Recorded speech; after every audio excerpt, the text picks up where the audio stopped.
This article first appeared on the Wilson Center site. Russian and American media covering last week's Asia-Pacific summit in Vietnam treated their respective audiences to two very different plots with barely overlapping storylines. Whereas the U.S. media focused on what President Donald Trump said about his Russian counterpart and the U.S. intelligence agencies, the Russian media presented a tense narrative of a summit meeting between Trump and Putin that almost fell through but went on to a happy conclusion, all obstacles notwithstanding. Keep up with this story and more by subscribing now. Moscow wanted the two presidents to meet to bank a foreign policy profit in Syria. The previously agreed and joint statement on Syria indeed contained some important, if not tectonic, advances in the two countries' joint anti-terrorist action in the region. But all of these news items were drowned out by the tidal wave of media coverage focused, inevitably, on the most toxic aspects of the relationship between the two countries. As most of the English-speaking readers are familiar with the American media coverage, I hope to provide a glimpse into the kind of treatment Russian media outlets were giving the latest installment of the Putin-Trump saga.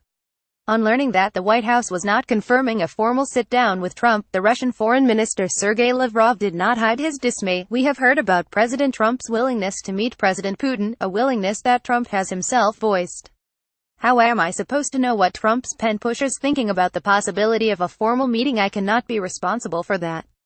Ask the American side." Lavrov, a man not known to mince his words, responded when asked last Friday about the prospects of a formal tete-a-tete between Putin and Trump.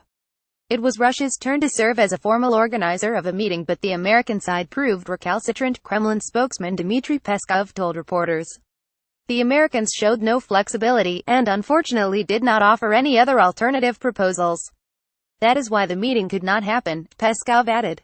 Donald Trump chats with Vladimir Putin at the APEC Economic Leaders Meeting, part of the Asia-Pacific Economic Cooperation APEC Leaders Summit in the central Vietnamese city of Da Nang on November 11, 2017. Mikhail Klementiev FBGT, but that was far from the full story as told by Russian media. Voskresno Vremya Sunday Times, a weekly news roundup on Channel 1, Russia's major nationwide television channel, told the tale of an intense struggle for an opportunity for the two presidents to at least cross paths. The fact of the meeting was the sole subject of an entire 10-minute segment that led the show. After playing a brief clip of President Putin threatening jokingly to punish his protocol team for failing to accommodate a meeting with Trump, the presenter of Voskresno Vremya went on to say that Vietnam, as organizer, had tried to save the day and, intervening subtly, had directed Putin and Trump to stand next to each during the summit's first photo opportunity. "This is how Putin and Trump, for the first time in Vietnam, found themselves close to each other," the presenter said. The show then jumped into a brief flashback to the Vietnam War and lingered on the story of John McCain, whose warplane, the presenter reminded the watchers, was shot down 50 years ago in Vietnam. McCain, then a young U.S. pilot, is now a U.S. senator and a fierce opponent of a relationship with Russia, the audience was told. Back in 1967, he tried to bomb Vietnam. He survived, but he remembered our rockets that the Vietnam military of the time used to repel aerial attacks. Documentary shots of a young uniformed McCain flickered on the screen. The program then played an interview with Jake Morphonios, a campaign manager and a journalist whose formal affiliation is unclear and who describes himself as a geopolitical investigator on his Twitter profile. Morphonios went on to say that the Russian Foreign Minister Sergei Lavrov was right to point out that it was the officials who surround Trump who tried to prevent the two leaders from meeting. John Kelly in particular is obstructing many projects of cooperation between the two presidents, Morpheus was heard saying in the Voskresno Vremya segment. Those within the D.C. establishment, what you would call the swamp, are seeking to prevent the two men from meeting and collaborating together on things that could bring about meaningful solutions to significant world problems facing our two nations, said Morpheus, in a part of the same recording he himself posted on his YouTube channel. "I am sorry for the long recounting, but this is a taste of what Russia's media routine sounds like every day of every week. You be the judge as to whose media circus is better."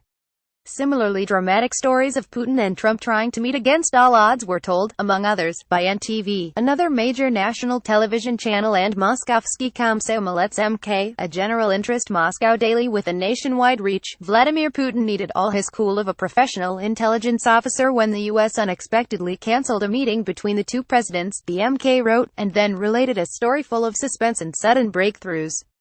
Inevitable disappointment, but in Trump shaking hands was all over Russian media, presented as a triumph. The Kremlin clearly looked forward to that meeting. Putin's preceding consultations with the leaders of Iran and Turkey, as well as Russia's and U.S. joint, if awkward, statement, allow us to conclude that Russia is seeking a way out of Syria. Alexander Shumalin, head of the Center for Analysis of the Greater Middle East Conflicts at the Institute of the U.S. and Canada, told the newspaper Vedomosti.